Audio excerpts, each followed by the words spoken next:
Colum, unfortunately, you've been sentenced to death for a crime you didn't commit, and you are going to meet your maker tomorrow morning. There's nothing you can do to get out of it. The jailer is a big Cork football fan, and he's after feeling sorry for you.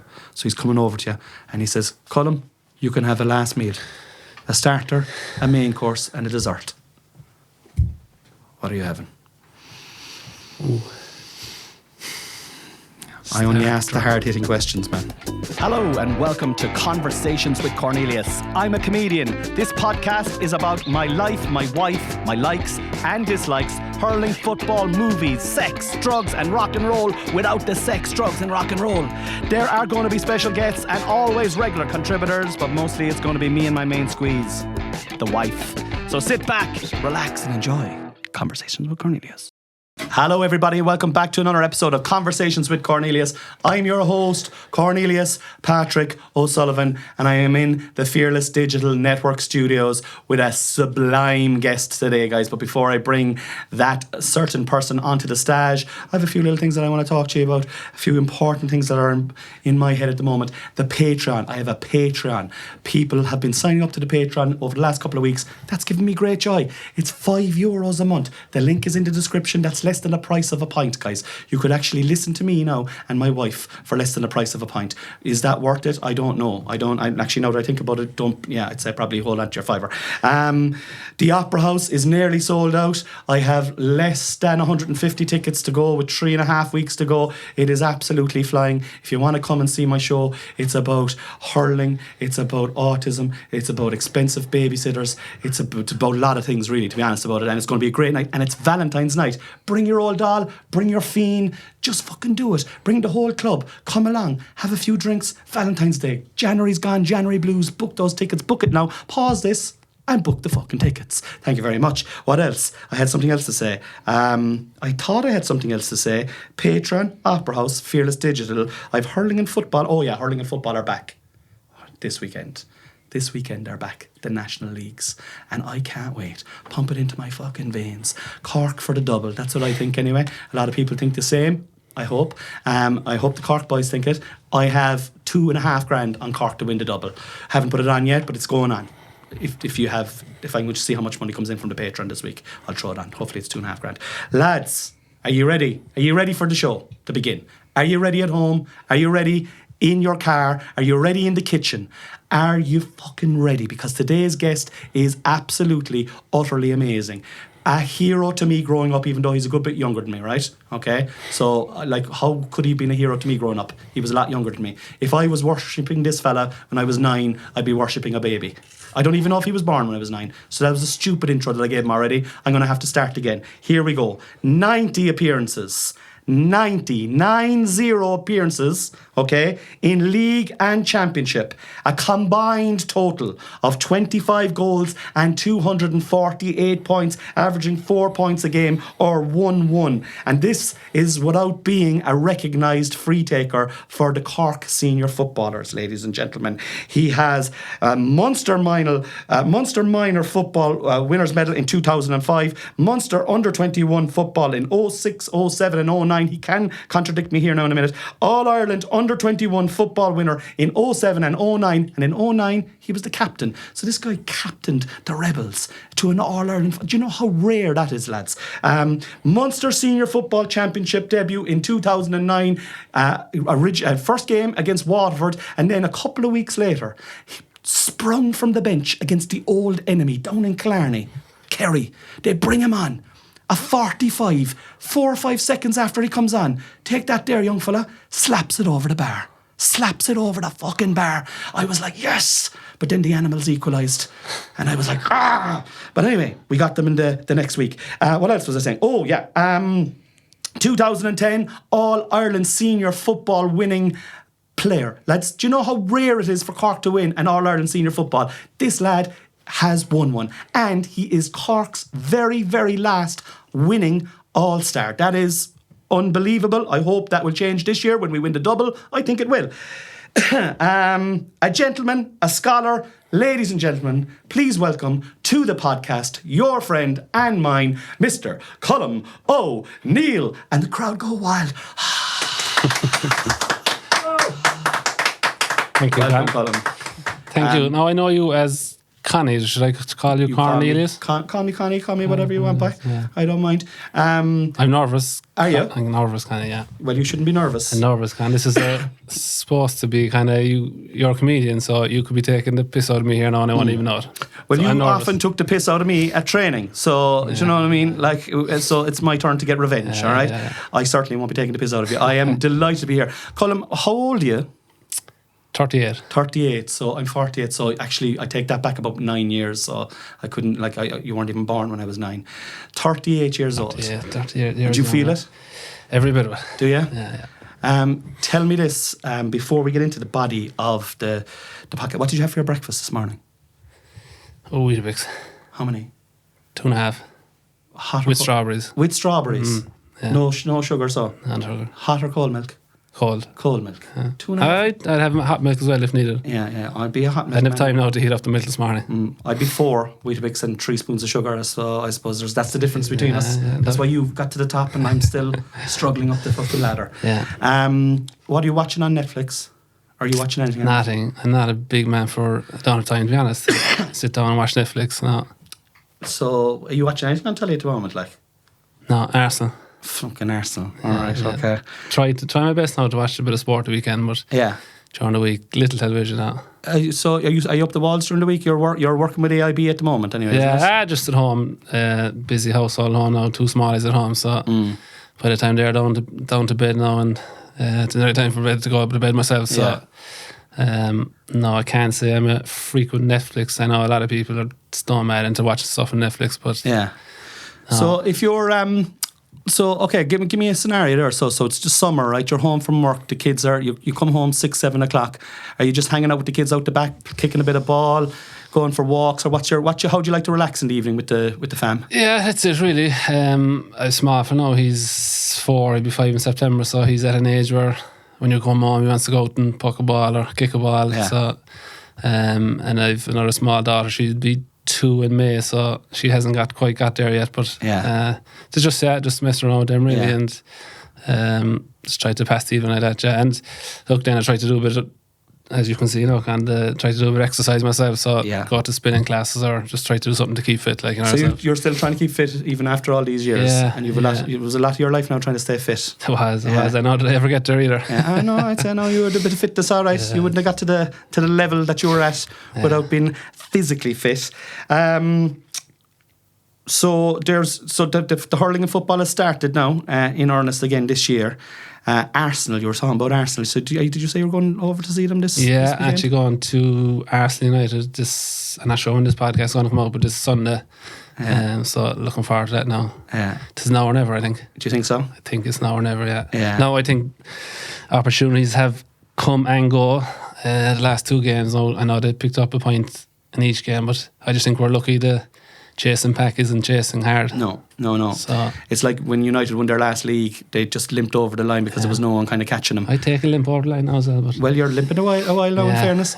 Tell me, did you see that they won last night in the Champions League as well, didn't they? I didn't see the game. No, I seen the results. Yeah, but would I believe a lot of? I think there was 7 or 8 changes. So good. Yeah, good. It seemed to be they're on for the quadruple. I think someone said last night. Did you ever play soccer? I'd say you would have been a brilliant forward. I did. Actually played with Mal United. Did you? Under 11 maybe. And? I don't like the boss now, but I scored a few goals on my debut. I think it was in Blarney. I remember it's the soccer pitch in Ballincollig, the regional park. Yeah. There's just 4 or 5 pitches in there. I used to never get my head around. I was used to playing J. I would never get my head around 4 against 2 at the back, Yeah. I said it's not fair. Like I said, 4 against 2. Just I think playing midfield would have been a lot easier. But I enjoyed it, and I actually really enjoyed it playing school soccer as well, because it was just kind of something different. It was kind of no expectation, but a bit of release. But enjoyed it. Yeah, enjoyed it. I'd imagine that that's interesting now. No expectation, because I would say, and we'll get into that now in the body of the podcast. I would say a lot of your life, sporting life, you would have been burdened with a bit of expectation, or did that burden you at all? Not so much, no. I think that's just part of the territory, really. Like underage or when I was younger, not sure where his expectation come from really. Now then, when you do make, I suppose, inter-county teams, be it mine or 20, then the level of expectation probably goes up a bit. And but yeah, it's not something that should overburden you really. I don't feel it overburden me, you know. Yeah. Unreal. We're lifting, man. We're going to play a beautiful game here now, right? This is a very, very famous game. Okay, it's called Trending Topics with Cornelius Patrick O'Sullivan. Brilliant. I'll go there. Yeah. Did you ever do anything in the hall in Ballyclaw? Any of the old, Indoor drama? Soccer? No, just indoor soccer on Friday nights. Do you remember? I fucking loved it. I used to go down with my grandfather, God rest his soul. Now I think he kind of started off. I remember he used to collect me and just go down in the van. He used to open up, I think. And correct me, who's your grandfather? Eddie O'Connor. Eddie O'Connor. Jesus, I remember Eddie. So he used to open, I think he used to open and close, but I think there was split age. I think the younger were kind of maybe 6 to 7 and then the older. But I was going home with him, so I was delighted. I just got to stay on. Sometimes the numbers might be uneven, so I'd stick it in with the older lads. So I remember coming home, big red-headed wreck, sweating, but... And can't wait for the next week. Yeah. Ballyclaw National School, did you play, I remember going to, we're both from Ballyclaw, just in case people don't know that. We're both from Ballyclaw, 2 unbelievable left-leggers from Ballyclaw. It was written in the stars.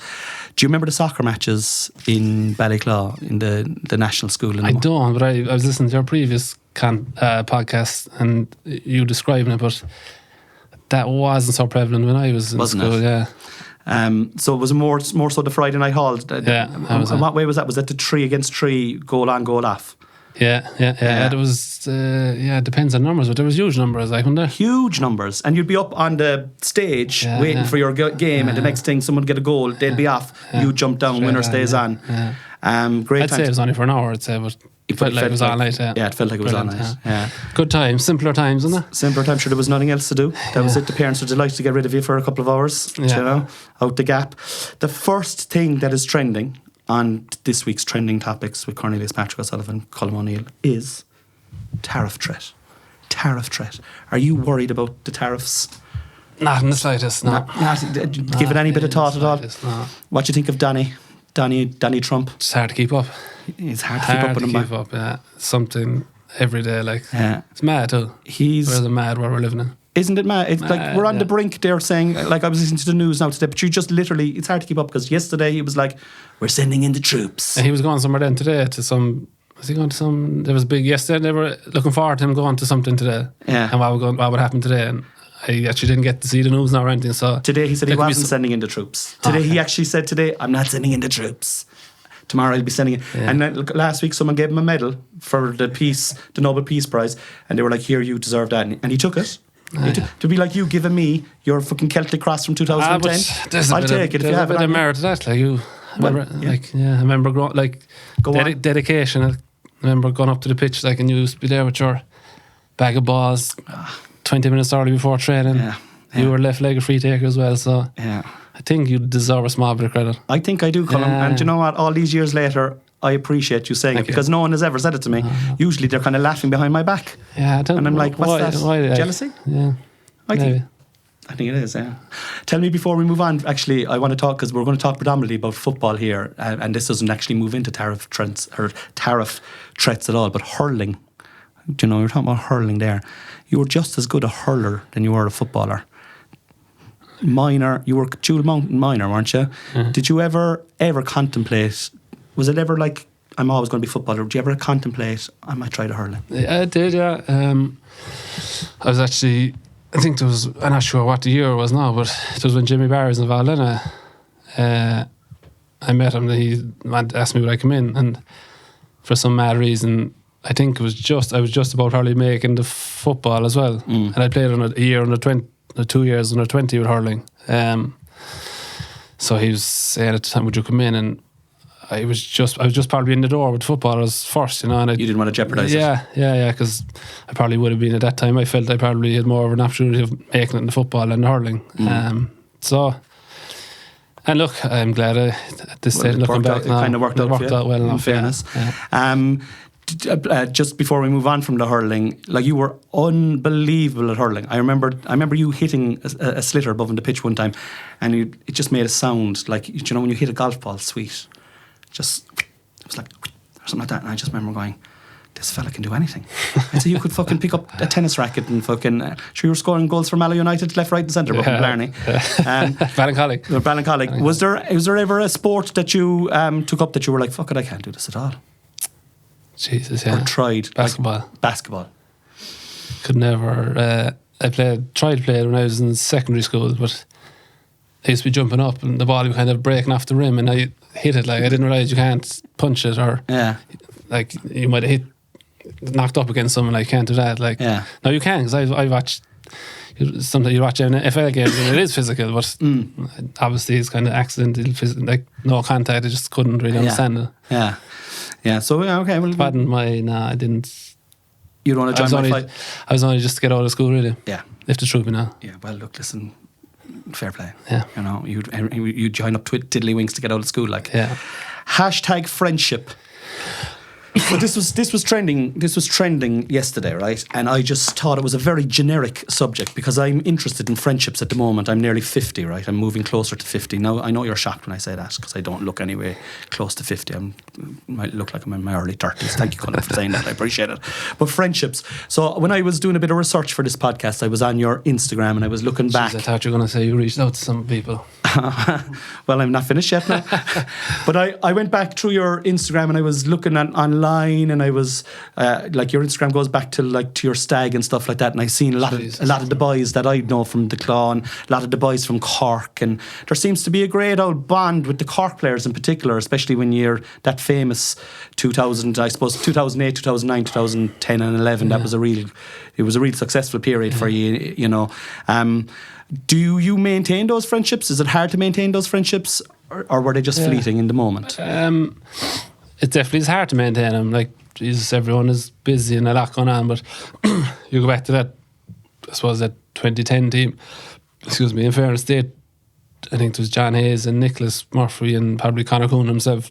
Like, in fairness, they kind of drive it. They try and at least meet up once a year. It usually says kind of in November. This year we actually went to Ballydesmond. Donegal has a pub down there, so we always try and get people onto the bus. We go to places, remote places. Last 2 times we went somewhere in West Cork, and we always end up coming back to the city. So I think something nice to do, but like that, you need someone kind of driving it to say, right, this is it. And if you give fellas enough notice, like I'd say a message might go out in August. Yeah. Say, look, pencil in the 14th of February. There's no meeting in Cork. Everyone has enough time to plan it. And because if you didn't do that, like, you wouldn't really you mightn't come across a lot of these lads from one end of the year to the other, you know? You wouldn't, because that team was, Jesus, there was a fair spread across the country. We even had East Cork footballers on that team. Like, plenty of good ones, too, yeah. And plenty of good ones. Plenty of good ones. I was, and as I say, as far as Bantry and Allen Connor down St. Colum's, like back Hale, back and beyond, and Ballydesmond. Every corner of Cork was like, in fairness to Coonahan at the time, like he scouted well, like. Yeah, like, so I think there's something nice in that to be able to meet up once a year, like. What about your childhood friendships? Is it like, because I suppose, like, just to reverse it onto myself, like, I was texting you yesterday, I met the Hoover for a bite to eat, but it's like, it's literally, he texted me last week, do you want to go for a coffee? I was just unable to do it, like, you know.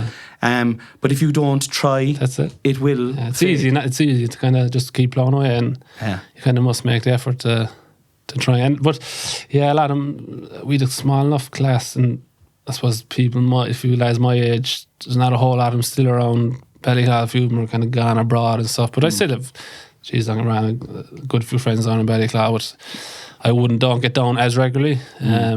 Last time I was down was a Puck Father Stephen's Day.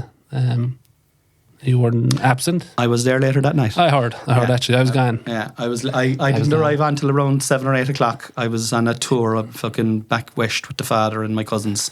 You were on the late night shift. I was designated driver as well. So I did the early shift. You did the early shift. Did you do the long puck? I did. Did you? Who was on your team?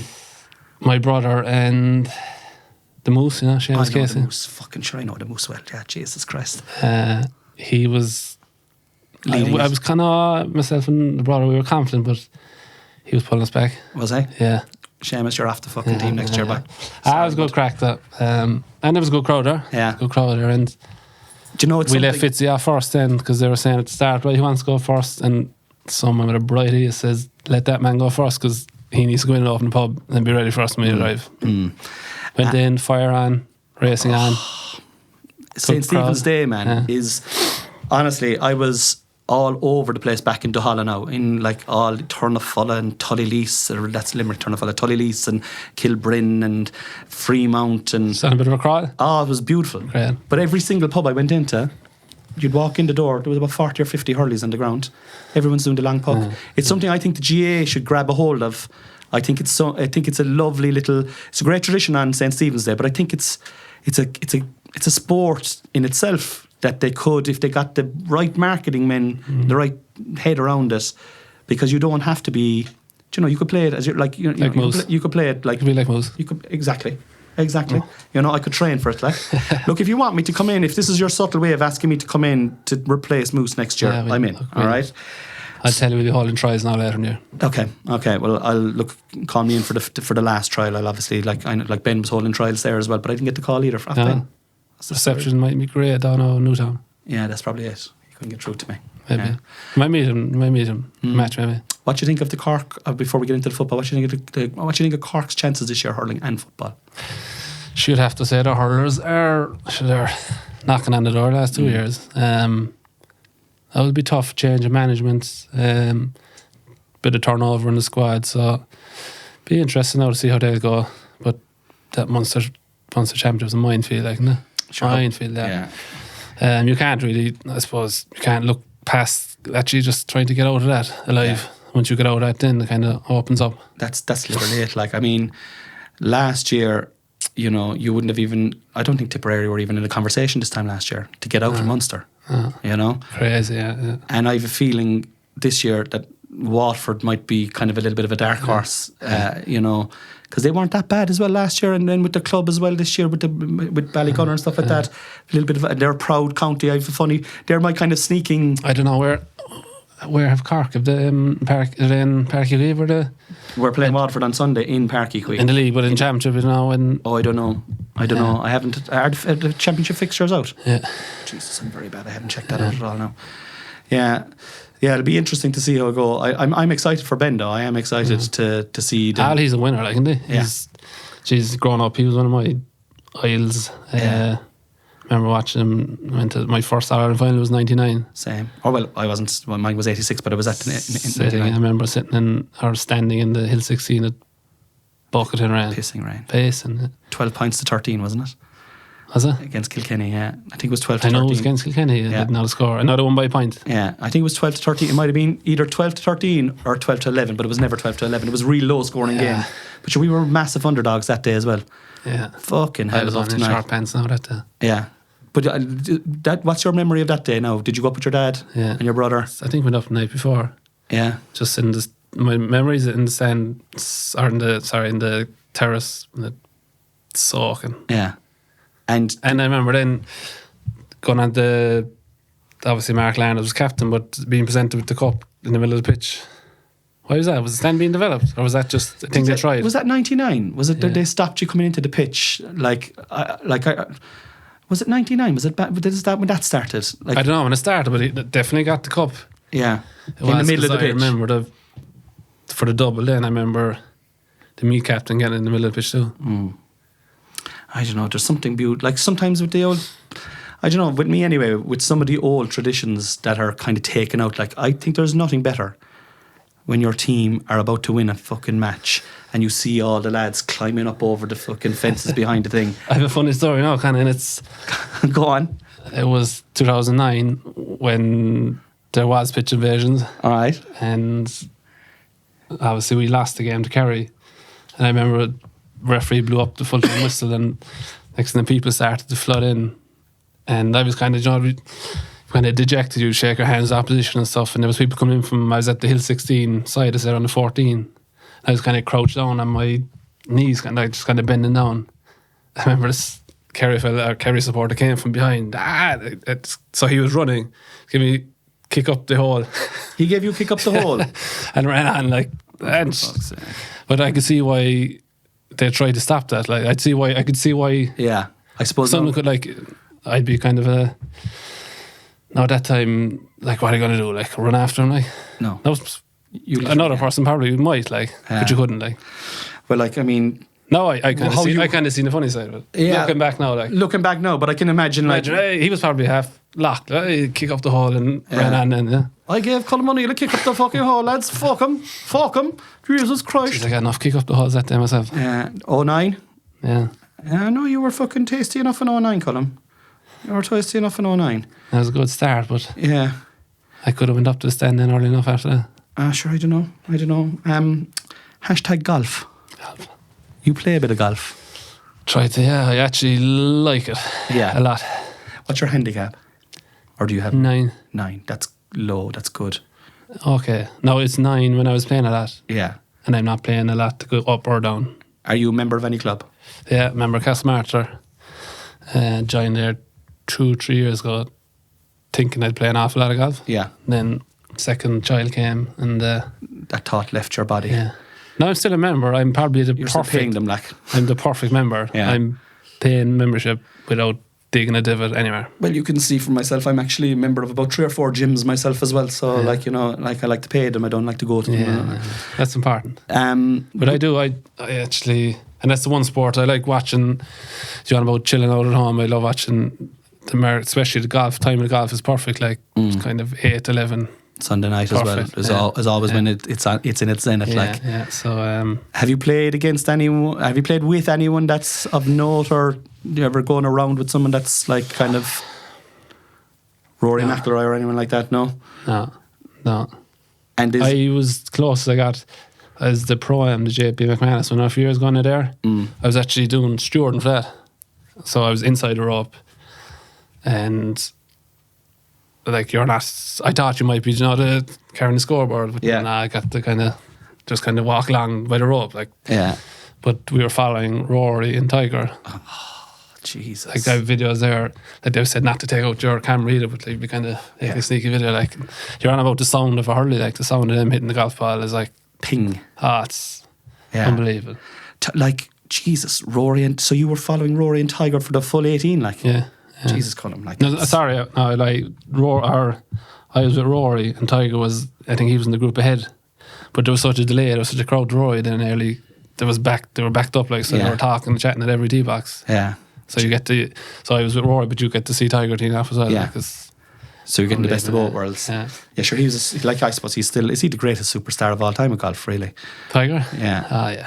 Yeah. Although I saw Seve Ballesteros had something nicked from him there during the week. Some statue was nicked over in Spain, a copper statue, and they're trying to get it back. And I was like, who's taking the copper over in Spain? Like, didn't see that. No, didn't see that. Was that trending on your? I was trending as I was going to say hashtag Seve, but golf is a little bit more generic. Yeah. So that is definitely something when I kind of can and finish playing, or just that when I have loads of spare time, I think find me in the golf course.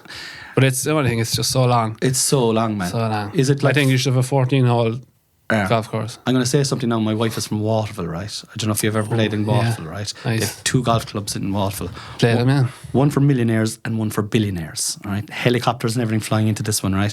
I was going out with Noel a wet week, and I was down. I was trying to impress her brothers and and they were like, it's a massive golf place, and they were like, do you play any bit of golf, Connie? And I was like, you're a fucker, I play a small bit of pitch and putt. And I thought that was like a legitimate, they thought it was the funniest thing they ever heard. They're like, oh Jesus, he's a fucking gas man. He's a comedian. He's a gas man. I was being dead serious. Like pitch and putt's over in an hour. It's the best part of golf.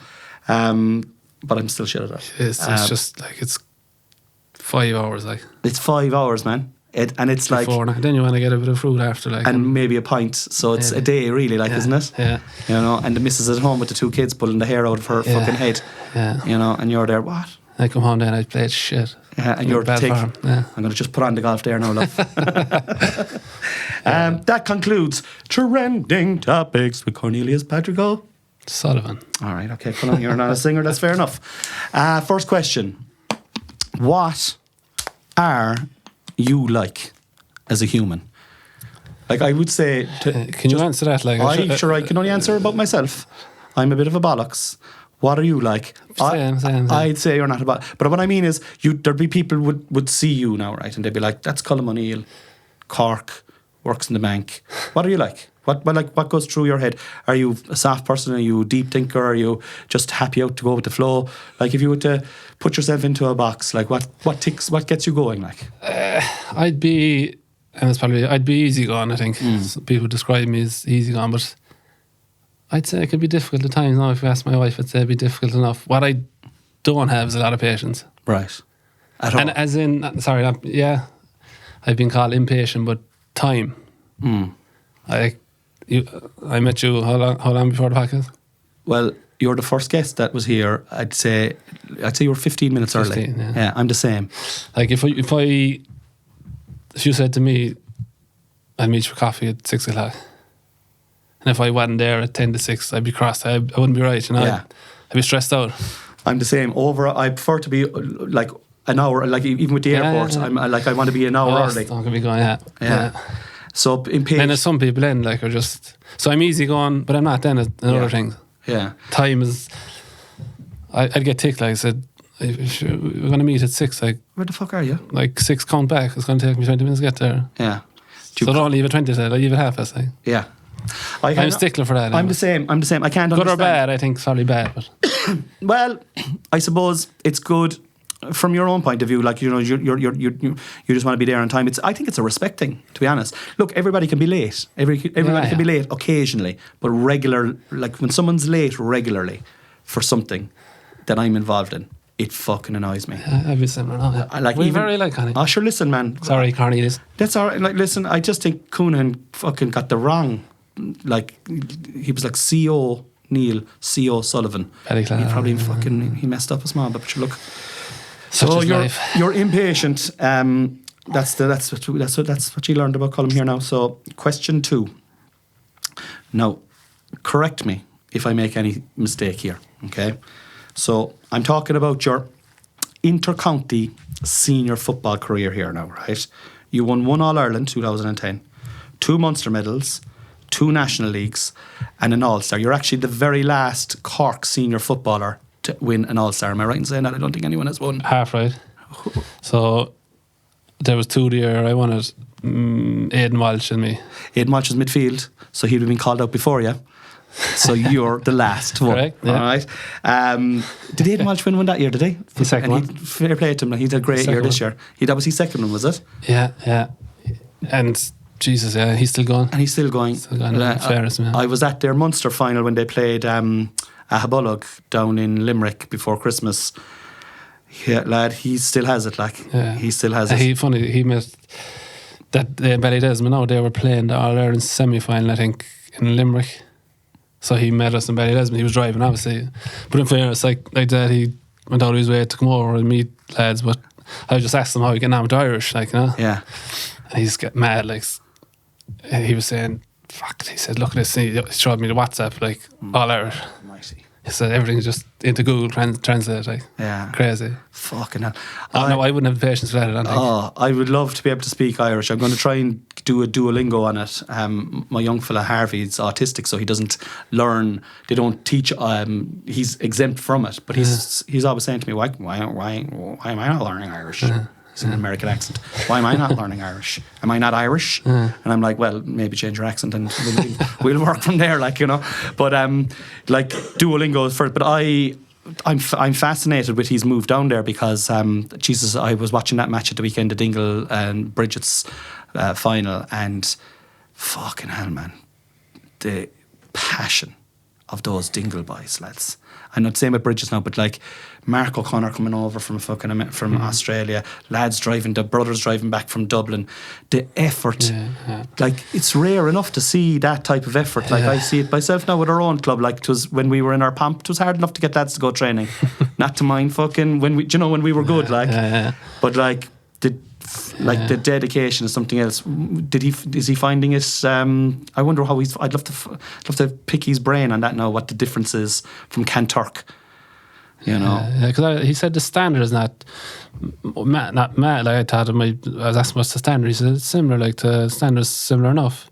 But as you said, like it's probably they are definitely like this year now, especially for Dingle. It was kind of just all the kind of subplots and side stories that was going on around. They were just destined to win it, weren't they? There was so much going on. Oh my God, Tom O'Sullivan's like Messi, man. Unbelievable, yeah. Jeez. Like, from cornerback, like who could like how would you mark Tom O'Sullivan? Like no, like I mean, he's a corner. He's supposed to be marking you. Yeah. He's scoring. Jeez, I wouldn't like to be marking him. I fucking wouldn't like to imagine if he was on you. Like, just like, are you going to chase after him, Colum? You'd have to. You have to, like. No, if you 3 up, you can't. You can't. Oh, brilliant. No, you can't. You'd be delighted. Did I even get to the end of that question? Yeah. Oh, yeah. So, yeah. Okay. So, I didn't even get to the end of the question. Keep going. So, right. Okay. 1 All-Ireland medal senior, 2 Munster medals, 2 National League medals, 1 All-Star. Yes, I maintain that your biggest win in your career was keeping me off the Ballyclaw team. 2 left-leggeds. There was only one fucking place for us, you know. Like, do you kind of? It was a good battle, wasn't it? It was Jesus. It was very good. Like for a long time. Like in my head, it was going. You wilted soft though. When I got in, like you didn't put up much of a fight back. You were done. I just like pull like. You got in. It was a lot of pull with you, wasn't it? Like, I mean, your old man's involved. Your brother's on the team. I know brother and an old man involved. Like, but my question actually is, right, with all those accolades, right, with all the medals, with all the journeys that you've been on, up the steps, you know, is there anything that, you know, when you're in your car and you're on your way to something, anything that just comes into you, that little bit of a lingering memory, something that may not be out there, that, you know, kind of warms the cockles of your heart, something that you can remember from the days of yore? Like nothing in particular. Like you were naming out there, like I'm brutal for telling this, remembering years or games, or there's moments you definitely remember, but you know, some people are unbelievable at reaming off. Tommy McAuliffe, do you know Tommy's the best I ever met. He'd name a team a junior B team from 1986. I remember, like if you ask me who knocked us out in 15, like, not a notion. Yeah. Like obviously you remember the years you won and you kind of remember that, but a lot of it just, for me anyway, it just kind of blurs into one. When you even like, you would probably like the years now. If you said I know in 2 National Leagues, I don't know exactly what year they were. Like I have them written down here. You know, it's mad. Like it's, I don't know why. It just, I don't know. Maybe something to look back for in years to come. But are you a look back guy, or do you that once it's over? Are you kind of that's it now? What's happening tomorrow? More what's happening tomorrow. Yeah, I've noticed that with a lot of the real great sportsmen down through the years. They never really linger in the past. Yeah. They're just like, that's gone now, let's move on. Yeah. You know? Like, cause you were on about Tommy there, people just like, but if you tell me then, oh, you played, Mayo knocked you out, it was on, I say, oh yeah, I remember now. It's just, they all kind of blend into one. But I'd have to say overall, like, I was fortunate, definitely. Like, timing is everything. Yeah. I just came on in 2009 after back at under 21. In 2009 we won the All-Ireland in 2009, and it was me, Aidan, Walsh and Kieran Sheehan were in that team. 3 of us just kind of came on, missed all the leagues, so there was no league, it was great, or any pre-season, so I came in kind of in April, May, just before the kind of Munster Championship, and we were coming into unbelievable team. Like, they were off the back that under 21, we'd won 2 All-Ireland, so there was a sprinkle of youth. Then you'd have the older lads who were knocking on the door, 07, 08, getting to finals, but just not getting over the line. So just lucky, like timing, like there's unbelievable players have played since 2010. They don't have an All-Ireland medal. Like, are they any less sort of a player? Like, no, they're probably not. Like, I mean, and people before 10 or 2010 who maybe just stepped away in 7, 8, 9, they have no medal, but does it make them any less? So I just think in that sense I'm lucky that I arrived at that time into an unbelievable group. Yeah. It's timing. Timing is definitely a factor in it. Like, but you have to be up to the standard as well. Like, you know, there's a lot of effort and a lot of miles on the clock before you come on. I know you came on against Waterford, but like that day when you came on against Kerry, like, I know it's not your debut, but it's your second time coming on. There's a lot of car journeys to trainings. There's a lot of matches behind you to come on into that. I mean, that is, for me, like against the animals, down in their own fucking patch. And you would have kind of a languid kind of a style. You'd walk in, you'd be like, is that fella fucking interested at all? And the next thing then, the ball would be in your hand in the back of the net. It was a beautiful kind of it put you off kind of a style. Like, he's kind of just sauntering there. He looks kind of uninterested. But then at the same time, uninterested my whole, because 25 goals and 248 points. Can you remember that free against Kerry when you came on, or that 45? Yeah. But I do remember it, yeah. And who was taking the 45s that day? Daniel Goulding. That came on for him. Did you come on for him? Yeah.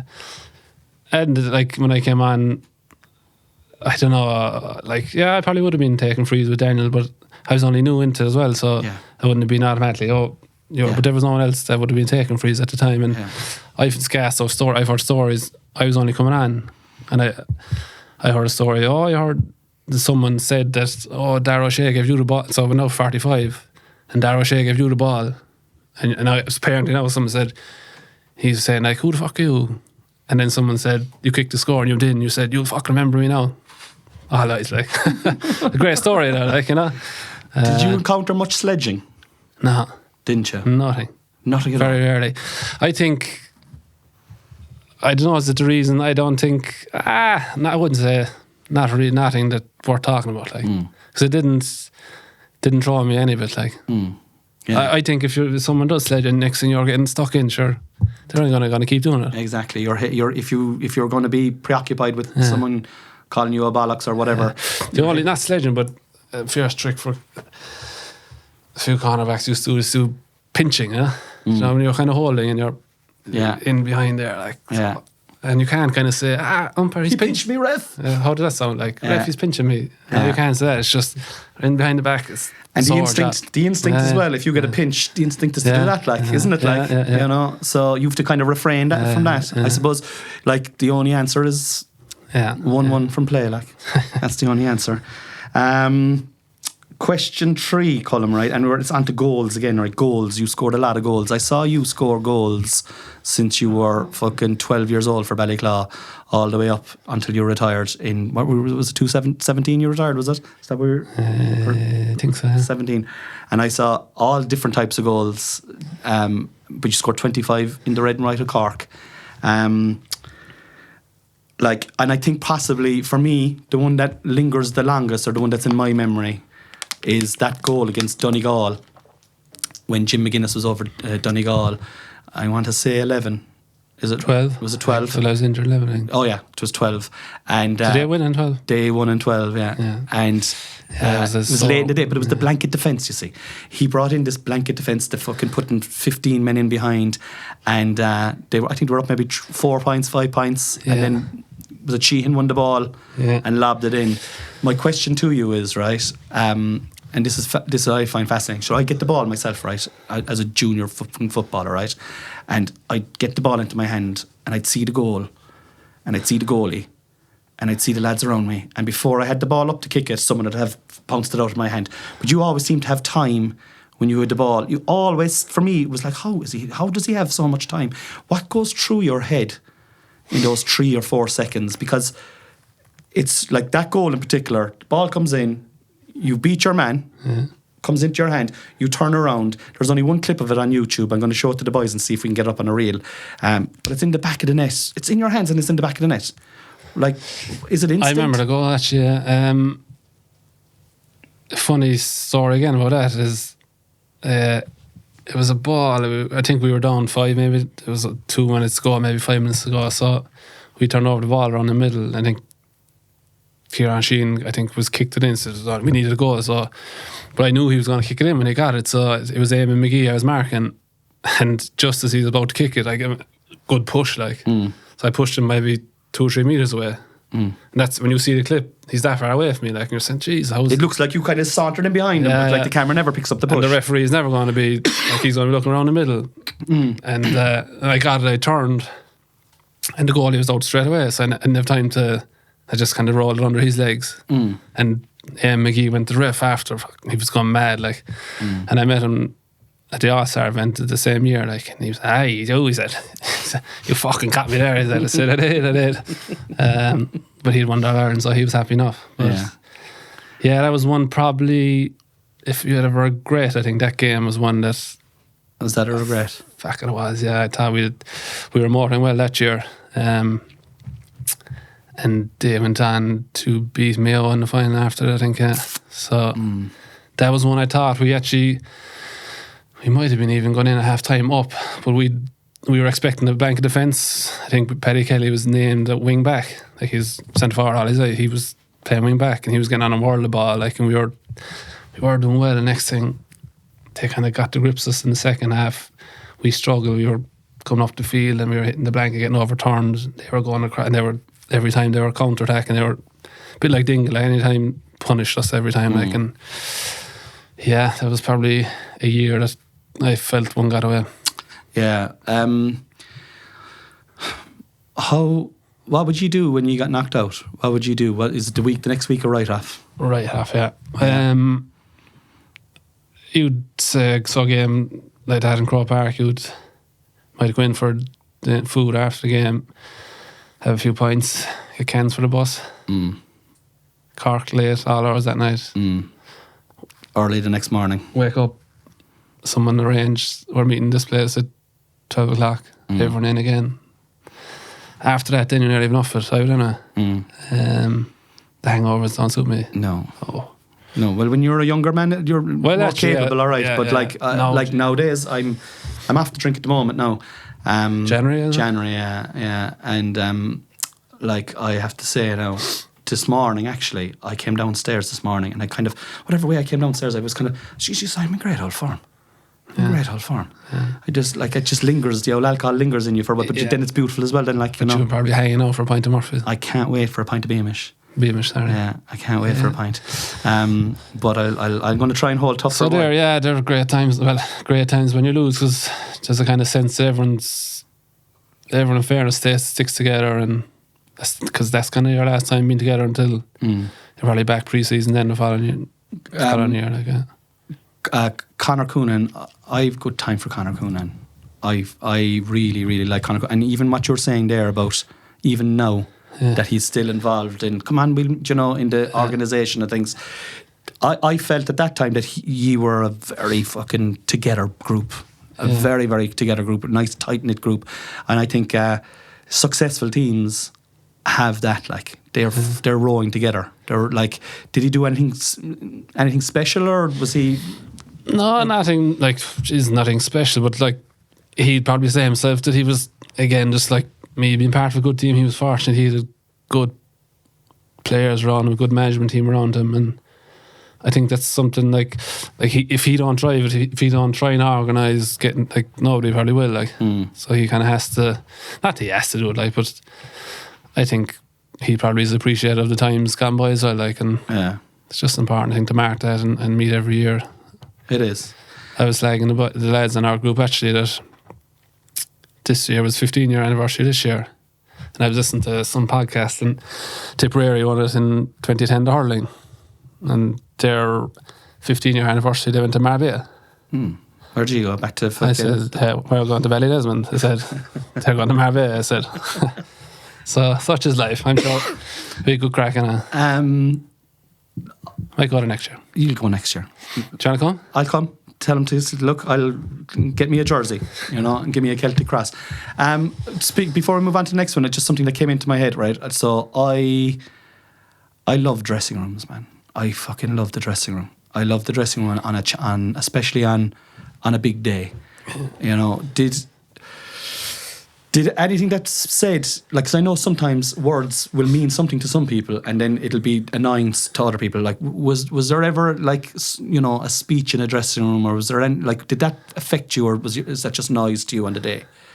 Like, or were you inspired by words on a dressing room? Like, not really. I was never really involved in a team, I suppose, club or county, where the manager really went mad. Like, I don't think so. I never really. I'd say no anyway. Definitely no. I don't think it happens. Like, yeah, I'd say back maybe early 90s, it might have been more breaking. Yeah, bottles off tables or hurleys off tables. But excuse me, even when I came in, it was very much, it was kind of calm and structured, and that's it. I'm like, that's probably where I fucking fucked up. So I was kind of a bit Were you breaking hurleys? Ash was breaking hurleys and breaking hearts. You were burnt out. Like the warm up hadn't even started. You were I was wrecked after the warm up myself, and I wasn't even in the warm up. So question 4, and I suppose anybody who knows you, Colum, and anybody who has followed you, and will know that this question is going to come. So we'll talk about the cruciates. All right. So you did your cruciate ligament 3 times. Yeah. Twice on the left, once on the right? Twice on the right. Twice on the right, one on the left. First check the scars now. You've the scars and all to fucking prove it. The first one was in Castletown Roach for Ballyclaw. Yeah, the first one was a quarter-final county thing to me that we were playing for my, and Castletown Roach. Actually, I played it a few years ago now. I'd say it was a hurling match. I think we played with Ballyclaw and Castletown Roach, and I'd say I haven't played there since. It was kind of weird going in there. And I could kind of see it was up there now what happened, you know. But at the time, I didn't know. Like, I came off, and I was kind of, the physio was kind of looking at it. I didn't obviously cruciates to that time. I never did that before. I didn't know. My last game after, I remember I was getting a spin home with Noah Finnegan in the car, and he said, "You come for a pint?" I said, "Fuck it, I don't know. I might, yeah."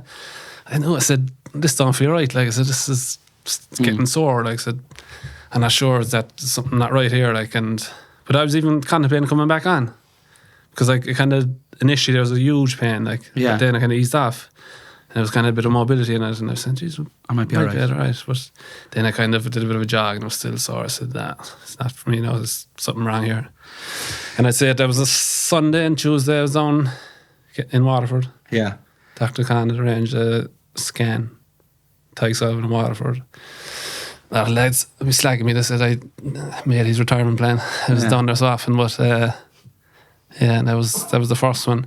But like that, didn't really know what involved in the operation of it or the length of time you'd be out or what was involved in the rehab. Just kind of all knew, you know. What is the prognosis if you get your cruciate? Like, what are you looking at? Are you looking at 12 months? No. I'd say of the 3 of them, I'd say 7 might have been the earliest. 7. Like, I'd be always kind of positive, kind of try to keep things positive. And so the funny thing, that all 3 of them happened around in April. Go away. Yeah, all within around a few weeks of each other. That is very strange, isn't it? Yeah, I always thought there's something in that, but yeah, so I always thought if I can get past April, I'm away. Yeah, I'm good.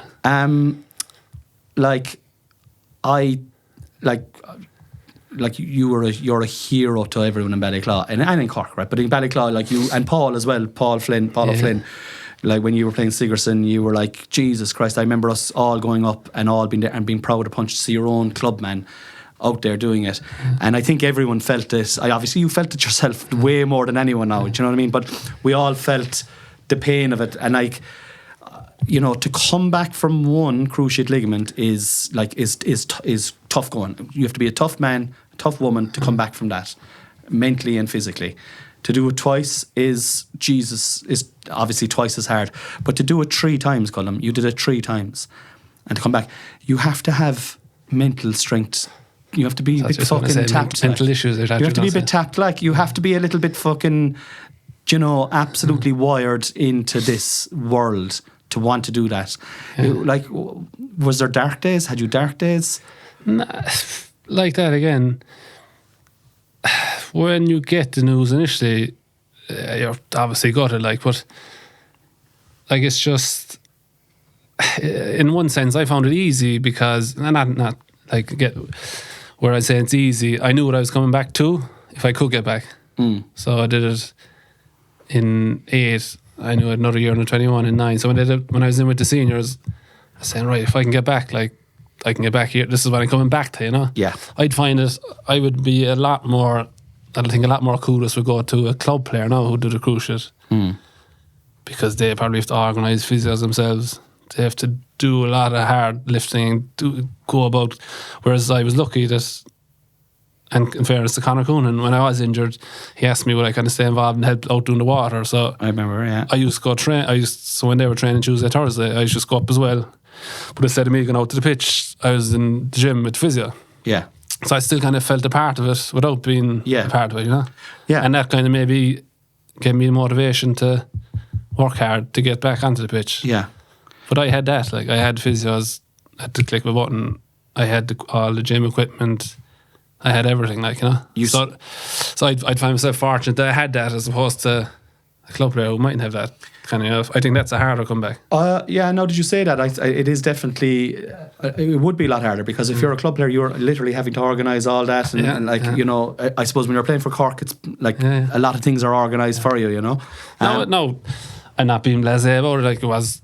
And I wouldn't say the rehab is really, really tough. I think the toughest part is the length of time. Like, it's just minimum 6 months, and no matter what you do, if you're doing gym 8 hours a day, it doesn't matter. Like, it's just going to take time to heal.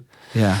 And being trying to kind of see the positive in it. Like, it always happened in April, so I used to say, right, just scratch out this year, do the rehab, and you'll be coming back in January, so you'd be able to get the pre-season under your belt and go again. You weren't coming back in the middle of a year, you know, where you're straight into, like, you could get the pre-season under your belt, get the league, get the championship. So yeah, it was tough. And then another thing, probably, now I mentioned this at the time around the articles, like, down in Whitfield Clinic is the name of the clinic in Waterford where Tyke Sullivan was the surgeon. So, like, one door you go in and you'd Tyke Sullivan's office, and then there was oncology and cancer patients going in the other door. Okay. And I was going in, I remember my father said to me, Jesus, so it would be a lot worse if you were going in that door. Yeah. I said, yeah, now at the time it's enough.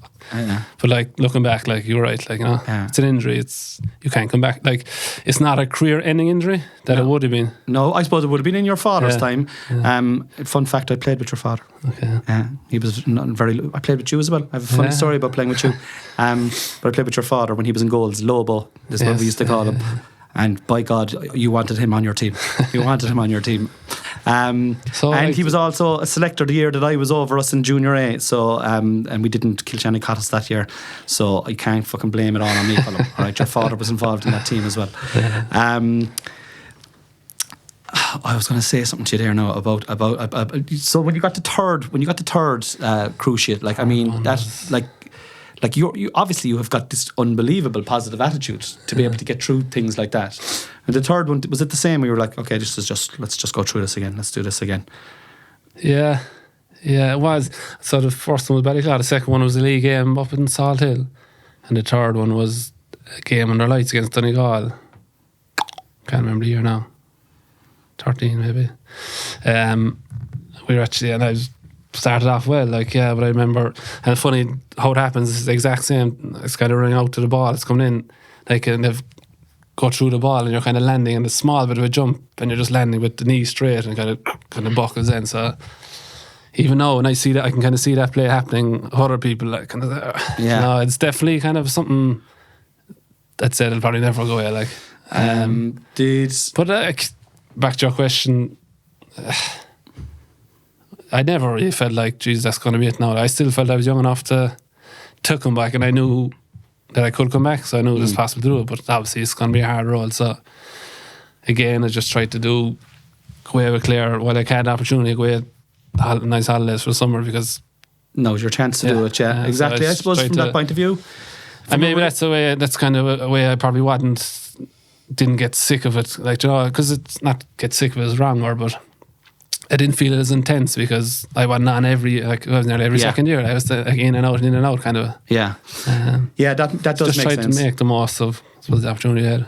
Yeah, and you definitely did. So you're retired now, but you played last year. You played last year for Glanmire. They were stuck for a goalkeeper, and you're living there now, and they brought you on. Fantastic. The year before that, you played with Ballyclare Hurling. So you've still been tipping away. But more recently, you've moved into another field in the GA, which I think is fascinating. And you're very good at it, really good at it, co-commentary. with RTE. You did the game on Sunday there, the Dingle and Bridget's game. And Face for radio? You've got a face for the radio, You've got a beautiful face for the radio. I would imagine, right, and I can only say this from my own imagination, I would imagine that is such a great way to still be involved at the highest level, the best seats, all the information, and it's all unfolding in front of you. And in fairness to you, now, very, very capable. Very, very capable. Are you enjoying it? Yeah. Yes, definitely enjoying it. If you said to me 4 or 5 years ago, would you be doing co-commentary for inter-county games? I said, I never was on my radar. Never something I wanted to do. Yeah. It just kind of, they were doing the club championships, and I can't remember, someone asked me just go in to do co-commentary, and I kind of liked it, yeah. Yeah. Now it's very different. It's very different than just going and watching a game. Oh yeah, I'd imagine so. Like I was kind of, I thought, yeah, you just come and kind of talk about the game, but it's not almost like you're kind of playing it. You have to kind of watch the matchups, watch what's happening for the kickouts, who's picking up who. Like when you come after the match, like you'll be drained, like drained. I didn't think that at all. Like. Yeah, I can imagine that. Even the vlogs that I do as well. Like I'd be like, someone will say, "How did that game go?" I'll text you tomorrow when I've looked at the footage. Yeah. Even though you've watched the whole game, like you're drained at the end of it. It's a difference. You're watching it differently as opposed to just rocking up and enjoying the game. Like. Yeah. Is there much? Do you do much prep for it? Like for that game now on Sunday. Like obviously. Like I wouldn't know many. I was familiar with a lot of the Dingle players, for example. Obviously, we're from around this area, from Cork and Kerry, but I wouldn't have known many of the Bridget, we'll say, peripheral players. Do you have to do a lot of research? You would, for I suppose the club matches are definitely harder. Yeah, like you'd know the inter-county players. You would watch them telly, but you'd want to have your research, and you'd want to be rocking up. And now it's probably easier now. This year with Dingle in particular, I did the Dingle and Bars game, and I did the Dingle Ballyboden game, so You're very familiar with them by round 3. Whereas Bridges, but you just do your research, you watch back their games throughout the year and read up on articles and stuff. But yeah, there is a good bit of research in it, but you kind of have to read, don't you? You have to do it, yeah. And when you're doing the research, are you getting factual stuff? Or because like for me now, right, I know if I was doing something like that, I'd be like, all right, sure, number 5 there for Bridget's is very good. I'd be like, fucking, what does his father do? What does his mother do? Did he ever, like, would you ever kind of go and try and find a little story about him? You know, the way, like, years ago, like, Mihadam or Hurtig or what's the famous, like, they'd always have little tidbits of information. I mean, it was a famous one. Sean Hall, yeah. Neither a stronghold. What was that like? his mother's from Fermanagh, and his father's from Fermanagh, and his mother's from Fiji. Neither a stronghold, neither a hurling stronghold. But epic, like. Yeah, not so much in the co-commentary. I suppose. Like I did the last one with Pádraig Lodge. Like he's excellent at that kind of stuff. He'd have stories, and but kind of when you're co-commentary, you're just kind of about maybe talking about the last play or bits and pieces. You wouldn't kind of. You wouldn't be kind of going on about that, like, but the main commentator would, yeah. That's, I suppose, yeah. Okay. So it's more just looking back at the games and trying to watch the games and see kind of, can you see any patterns or what they're doing for their kickouts or. Yeah. Lovely. And again, like, I mean. As you say, it's a great way to, like, if I wasn't doing it, like, there's no way I would have went to that club final now last week, like. And to be at it was an unbelievable game. Like I'm going mad I didn't go to it. Yeah. I am absolutely going mad I didn't go to it. I don't know, would you do you fully appreciate it, even on the telly? That was an unbelievable game, but the atmosphere to get a match was unreal. And I'll tell you, I never went to as many games as I did last year. I went to, I'd say, 60 or 70 games last year. But there is just something about the club finals. Like I was at the North Kerry fucking football final. It was a draw and went to a replay.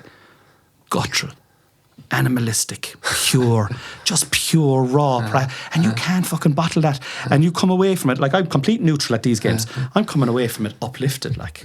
Uplifted and like spiritually lifted out of my body, like. I think this year more than ever, as the introduction of the rules. The rules have been unreal, man. Because I think the inter-county games now have the bar is here now, I think. I think if hopefully we'll get as good a games with the inter-county, because if it's anything like the club games, we're in for unbelievable. And I was only saying this to the Hoover yesterday. Actually, I was just saying to him that like when the new rules came in this time last year, right? You have your coaches there, and your coaches are they're actually analysing the rules, okay, just to make sure that they get them correct. You know, remember there was a load of freeze when there was lads coming up and they weren't leaving three back and stuff like that. You know, that's all gone now. But now what's happening is coaches are going. Like I was at a match there this year now, right? Mallow versus Newcestown, right? And Newcestown ended up winning it with a like just an unbelievably clever 45. Like they kicked the ball backward. They had to get a 2-pointer. They kicked the ball back, and then they worked it to the side. David Buckley got it over the bar, and then it came out, and he got another point from play. But like, there's little kind of techniques now, nuances that I think are going to enhance the game. And I've never before seen 2 club finals where I've thought the football game was better than the hurling game, and that was the case last weekend. Yeah, you have to feel very sorry for Ballygunner, like, because even exactly on the road there Monday.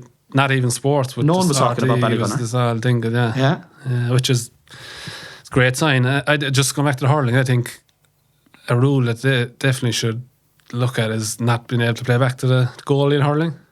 I think even if that rule alone, I think it improved the hurling game. Yeah, because it's like having an extra man. Like goalies are so good now. Yeah, and it's like encourages teams to press up and go and have more exciting games. But look.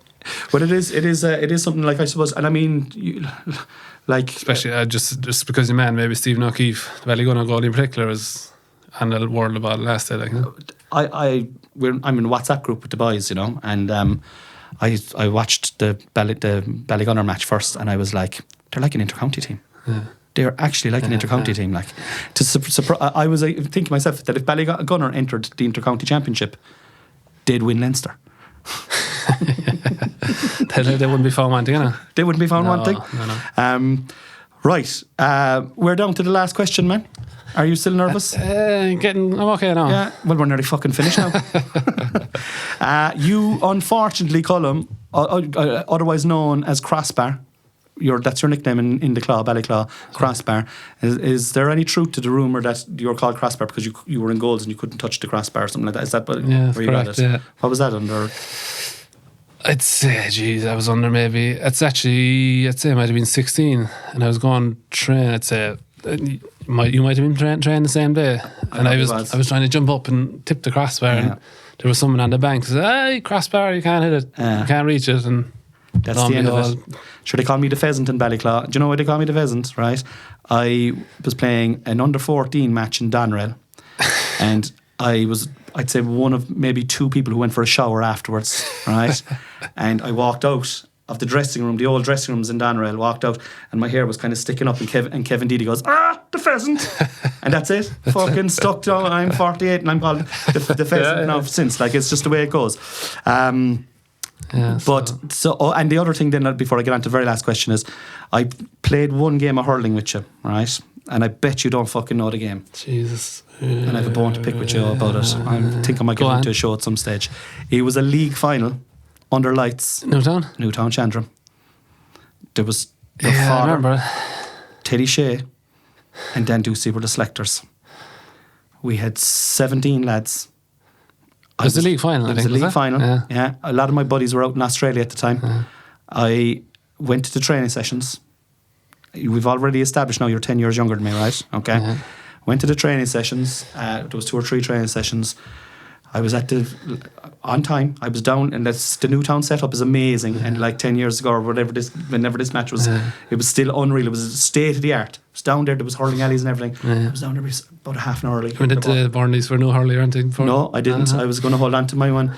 And the team was called out in the dressing room. And I wasn't on, you know. And there was you made the team ahead of me, and I was like, all right, okay, that's grand anyway. And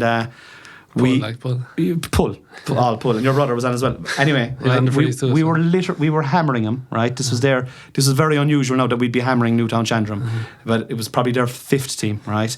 And we were beating them very well, right? And they brought on the first sub, right? I can't even remember who it was, but it wasn't Jordy. Me. Could have been Jordy, but it wasn't me, right? Okay. And there was about 4 or 5 minutes left, and it was raining as well, and I was shivering. The only fucking sub there, right? And the next thing, Dan Ducey, who would be on my side, looked around at me, and he saw me shivering. And the next thing I saw him talking over to Coley and Teddy. And then all I saw the 2 boys going, like that. Right? But then Dan just, like, because he's big old heart, he was like, Colin, go on in there anyway. I went on wing forward. This happened, I don't know if you remember, but this fucking happened, right? The ball came in from wing back, landed in front of me, maybe about 10 yards in front of me.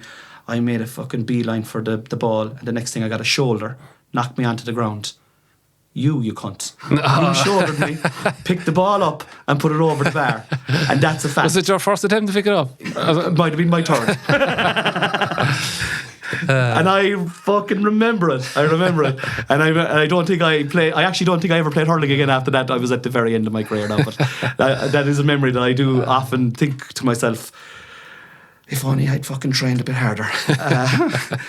Good. But we still have that medal, Colum. That's something that we have between ourselves. Do you know what I mean? You know, Colum, unfortunately, you've been sentenced to death for a crime you didn't commit. And you are going to meet your maker tomorrow morning.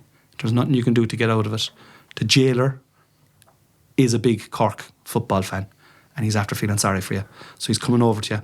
And he says, Colum, you can have a last meal. A starter, a main course, and a dessert. What are you having? Ooh. I only ask the hard-hitting questions, man. Starter. I like a bowl of soup, but it's a bit boring for last meal. Listen, you can have whatever you want, man. Chicken vol au vent. Oh, mushroom vol au vent. Oh, yeah. And you only kind of get them nice at a wedding. Yeah. If you've got a wedding, you get... Yeah. Oh. Lovely, with big chunks of chicken and creamy mushroom sauce. Jesus, I'd go with that myself. Yeah. Are we talking 2 vol au vents? I mean, like, you don't have Depends. to worry. For a wedding, you'd want one, but if there's 2 there, eat 2. You'd eat the 2. At the wedding, if I was at a wedding now, I always try and stop after the soup, because you're fucked if you start eating after that. The soup, and I might have a bit of dessert. But the dinner, if I have any bit of a dinner, like, I can't move for about 2 hours afterwards. Like, Airlocked, yeah. You know. So you're having the vol au vents. Yeah. All right, lovely. And you can have a drink now with each meal. So you're having your drink with this. What are you having? What are you washing it down with? Milk for all 3. Milk for all 3? Yeah. A pint of milk? Yeah. I couldn't have dinner now without having a pint of milk. That's about as Irish as you can get now. There's no one else that does that, only Irish people. A pint of milk. Mm-hmm. So you're having it with all 3. So what are you having for your dinner? Dinner, lasagna. Homemade? Anyway. Is there any, like, so anyway at all? Yeah. You're just going to Centra and buy? I know my wife's mother makes unbelievable lasagna. Mm. Yeah. And would you have a bit of garlic bread with that now, Colum? Or are you just fucking flat out? out? If I got it, I wouldn't refuse it. You wouldn't refuse it?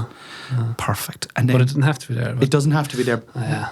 It would accentuate it though. Yeah. You know? Yeah. We're on to the dessert. What pint of milk in there. Another glass, second glass. Milk, vol au vents, milk, lasagna. Would you have chips with the lasagna, Colum? If I was hungover. Would you have chips if you had the option of chips or potatoes? Which one would you go for?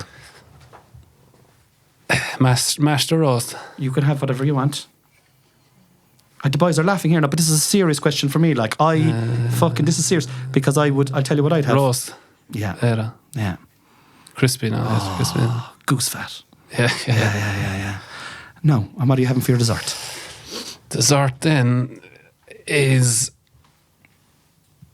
ice cream muffin from Supermax. Ice cream. Oh yeah. Did you ever have it? Yeah. Unreal. Yeah. Where's the nearest Supermax from here? I might get it. There's no. Is there any Supermax in Cork City? There is. There's one drive-through out in Thingamajig. Out by Tivoli, that road. Yeah. It's on my way home. But yeah, warm muffin and ice cream top and melting. Oh yeah. And a pint of milk with that then as well. You can have give or take the milk. Yeah. The ice cream is enough, I think. Yeah. You've enough dairy there, like. Yeah, and definitely going. Stopping my way home and getting that. Are you definitely? Yeah. I'll send you on a picture. Come here. That's it, man. I absolutely enjoyed this thoroughly. Thank you so much for coming on. Thank you. Appreciate it. It's definitely out of my comfort zone. Cornelius, Connie Pheasant. All right, Colum Crossbar. Fucking. I don't know what else. Is it Colum? Is there any other nickname? No, it was great talking to you, man, and great to just get that. You know, there's a lot of questions there now that I was genuinely interested, particularly the goals, and particularly the injured, the mental strength. Like, I mean, you're a big hero to everyone down in our village, like a massive hero down to our village. And I remember even when we won North Corks and stuff like that, like, you know, I remember looking at you going, Jesus Christ almighty, I can't believe we've got a fella that's playing fucking hurling and football for Cork, like. But it never affected you, like. No, do you know what I mean? and you'd always be thankful for your own club. Like, I know I'm not down there living there anymore, or playing with them anymore, but like, funny quick story before I finish up is the year, remember we won the first in our Cork junior football against Charleville. So I was 16 maybe at the time, and Paddy Sheehan was training Charleville. I didn't really know that at the time. And after the game then, he came up to me, he was a Cork minor selector. So he said, geez, we're having a trial there in a few weeks, would you be interested in come?